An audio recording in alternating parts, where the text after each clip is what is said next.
Welcome to Inside the Real Job with me, your host, Yenfu Chen. Get ready to explore the world of diverse careers while fascinating stories await. We'll delve into the pros and cons while witnessing ever-evolving industries. Join me as we connect with individuals from all walks of life, unveiling their secrets and navigating the dynamic world of work. Let's embark on this journey into the realm of real jobs. Dan, earlier we spoke about the different paths that you can become a chiro. Why don't we wind it all back, and why don't you share the story how you became a chiro? Yeah, well, when I was at school, I was heavily involved in rugby myself. So my goal when I was at school was to play for the Wallabies and then become the Wallabies physio and then stay in the Wallabies team forever. My sort of long-term goal was just to be in that professional sport career. So while I was putting in my different university preferences, physio was number one, and my mum actually suggested putting chiro on there. We used to see a chiro when I was a child playing a little sport, and I thought, not a bad career, I'll put that on there on the list. Then got my marks for uni, and unfortunately I didn't get the marks for physio at Sydney Uni, but I did get it for chiro. So at the time I was a bit sort of upset and down, but I thought I'll start with chiro, get good marks and then transfer across. And then day one, sort of getting to Macquarie University and start, I was like, hang on a minute, this is not what I thought it'd be, and I enjoyed it from the start. Right. And then so while I was studying, I actually worked at a physio clinic as an assistant, and I also worked at a chiropractic clinic as an assistant, sort of doing both. And I thought that I'd love the physio sport one, and I sort of was just doing the chiro one to do it. But it was actually the complete opposite. Once I got in the real clinic, I saw how exciting and rewarding it was to be in that chiropractic clinic. And I actually thought the physio clinic was a little bit more boring because I was sort of just working on rehab and they working on getting people back to the sport. And I thought I would love that, but in the real world, I didn't. So it was great to have that first-hand experience. Yeah, right. So then I stayed and finished and been doing it for 13 years now. Yeah, okay. Well done. And during that first lesson, when did you go, oh wow, this is great, I want to do this? I think it was just the holistic approach to it, learning why and how and getting into that deeper knowledge, that puzzle solving, troubleshooting sort of element of it. I just sort of enjoyed that, and it was still physical because I was athletic and sporty. I wanted to just do something physical with my body, and straight away you could see that it was very physical to be a chiropractor and use your body and your hands. So I think I was just liking that whole part of it all. Yeah. So Dan, what do you think some of the key attributes that you need to be a successful chiro? You mentioned definitely dealing with people, because some people come in so much pain that they're not feeling 100%, so they're very moody. What else kind of qualities do you feel like you need? We definitely need to have a certain level of physical fitness. You are using your body to assess the person and work on the person. And that's another part of it, why I love it, because you're active and you're moving and you're never sitting still. You're constantly working around the person and going room to room working on people. So there definitely needs to be a physical element to it. You don't necessarily need to be a big person or a small person. You just need to sort of be physically active to work on different people.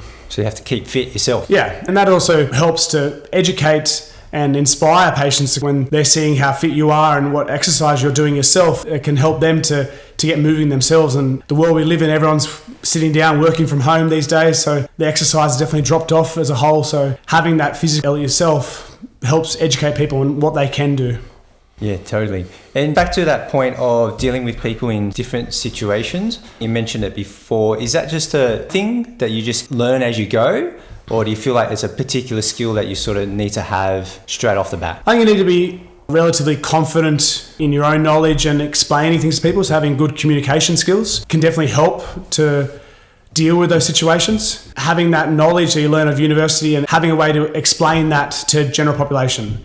So there's no point sitting down with someone and telling them the chemistry and the physics of it, but you need to have that underlying knowledge that they teach at uni to then put it into a practical element. So be able to explain that to people and have that good communication with people is important, and the confidence to say why things are happening and how things are happening. If you're standing there and the person in front of you is crying in pain and you're very timid and shy and speaking under your breath, and that person's going to have no confidence in that you know what you're talking about, even though you may. You've got to come across that you've got the confidence and knowledge to help that person. So good communication skills and the confidence in your own knowledge will help. And that does come with time. The sort of more situations you go from that, you learn from that. But as well, I think while you're at university and doing the knowledge, a great task to do is to get out and go to actual clinics and meet with our practitioners and see people in the real world and get that experience while you're at university, so you can sort of start to build that database of how to deal with things. And do you feel like because you had that opportunity to work part-time while you were studying, that really helped you significantly? Definitely. From day one in the university, you're working on other students, but most students at university are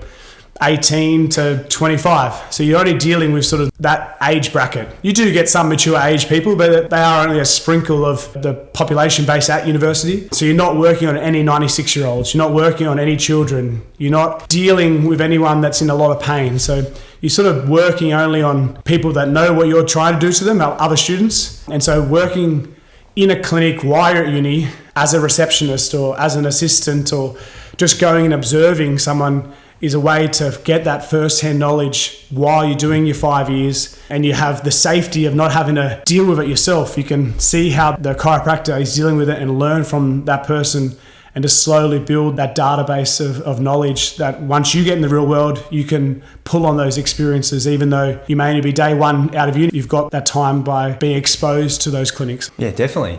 Talking about learning and the continuous learning modules that you do or that you have to do every year, do you do anything else outside that to keep up with certain things? Depends on the clinic you're at. So the clinic that I'm at, there's 5 different clinics, and so we often meet together and we'll sit down, have discussions of what's going on, and so you're bouncing off ideas of each other, and that's a great way to talk about a situation or to ask a question with your peers. So having that mentor or peer support can really help. There are so many online things you can do to continue educating that. There's a lot of textbooks you can read to sort of continue to pick up that extra knowledge. And then one of the best things was going to those weekend seminars and just talking to the guys who have been working for 30, 40, 50 years and picking their brains in that experience. So when you come out of uni, you're all guns blazing, wanting to sort of help the world and do everything. And sitting down with a guy who's been working for 40 years can be a great way just to sort of pick up the little insights and knowledge. Yeah. So there's multiple ways to bounce off other people. Yeah, great.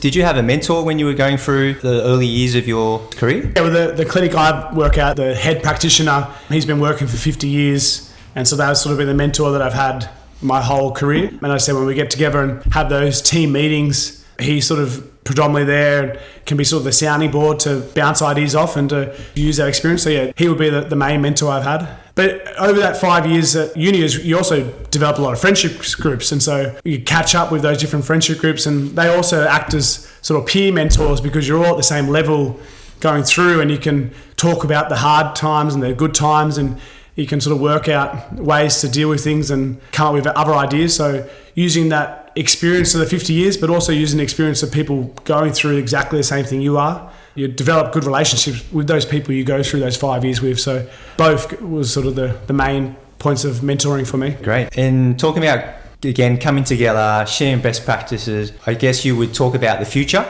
And what does your role look like in 5-10 years' time? What does your industry look like? The current world obviously is getting greatly affected by AI and technology and changes in there. But I really don't see that having a huge effect on the chiropractic industry. Because we use predominantly our hands, I don't see the artificial intelligence and technology affecting it at all. So I'd say the next 5-10 years sort of continue on as it is. I definitely think we will use more scanning technology as new devices come in to assess people's body, new MRI machines or functional MRI machines that are being developed in. I think that'll be a great way to assess how our body's moving and looking at it from there. The actual practical working on something, because we're using our hands and using the body, that's not going to change much, in my opinion, for a long time. I guess it'd be hard for a machine to do what you do because it's different every time, right? Yeah, the human body is such a complex puzzle. They still don't know how so many things inside the body is working. And so that's a huge part of the profession, is working out that puzzle. And that's a part I enjoy, is sort of trying to put the puzzle pieces together and work out why and how. And so no two people are the same, no two problems are the same. To teach an AI or a robot to do that is going to be very difficult. It may happen down the track, we don't know, but I think for the next 5-10 years we'll be pretty safe in what we're doing. Okay. And talking about just before where you said you helped that lady that came in, that was quite a challenging period, but what about a scenario where you didn't know what to do and maybe it wasn't someone you could refer to another specialist, and because you had to talk to your group or your mentors at the time, do you have a story where you've sort of felt like you were really challenged with a situation? So that's where having the knowledge in what you can and can't do, and also not letting your ego get in a way can be huge and really hard, especially as you're starting out. You've sort of finished 5 years and you've got all the skills, you're ready to go out and help people. But you definitely don't have that experience and first-hand knowledge. So some of the harder situations are actually telling people that you can't help them or you don't know how to help them and you don't know what to do with this person. And sometimes that can actually be better for the person because you're not sort of stringing them along, you're not making their issue last longer. So being honest with the person and saying, this is a complicated case, I don't know why this is happening, we need to look at other assessments, and that may be sort of going off and getting another scan or referring off to a colleague or to the mentor to have a look at it for that second piece of advice. And that definitely has happened in my profession, and the person actually has more respect for you as a practitioner because you were big enough to do that. No, that's a good one. Yeah, the other thing I wanted to mention was it's not always serious, painful things. You also get a lot of good things. You get a lot of people coming in who want to make sure their body is working the best for a holiday coming up or a sporting event coming up. And so they're happy, they're excited, they might be going skiing in Japan and they just want to make sure their body's working properly. And so you're just getting their functioning of their body to be optimum and best. And so those situations are really happy. You're having a chat and a laugh and talking about what they're going to do and the excitement of it all. You get them ready for that, and then they'll often go off and do that holiday event and then come back and tell you all the good things about it. So you sort of build that rapport with the person and you're excited to see them again when they get back. How was your holiday? How was the trip? Was the snow good? So it's not always stressful and bad. You get a lot of good and happiness things, and that's why sort of the day you don't know what's going to happen because you may come from a bad situation, but then you also might have some really good situation, especially treating pregnant people. You're sort of getting ladies ready for birth. You're making sure their body's working. Then they come back in with the baby. They're like, look at my new baby boy. Thank you so much. I had a great labor. And so you're getting that endorphin release of seeing those good stories as well. Yeah, awesome. And talking about that success story, do you have one in mind where you might have helped potentially an athlete or someone go through a stage of a couple of months where they're preparing for some event? Since sort of stopping my own rugby career, I've now sort of got into running. So I treat a lot of runners getting ready for events, and they might come in and they've tweaked their hemi or rolled their ankle or something and they're concerned they're not going to be able to do it. And then you're helping them to get back on their training and their plan, and then they're fit and healthy, ready for the race. And then they come in after the race and they smash their PB and they say, my life goal's been achieved, thank you. And you feel like you're part of that journey. I think that's a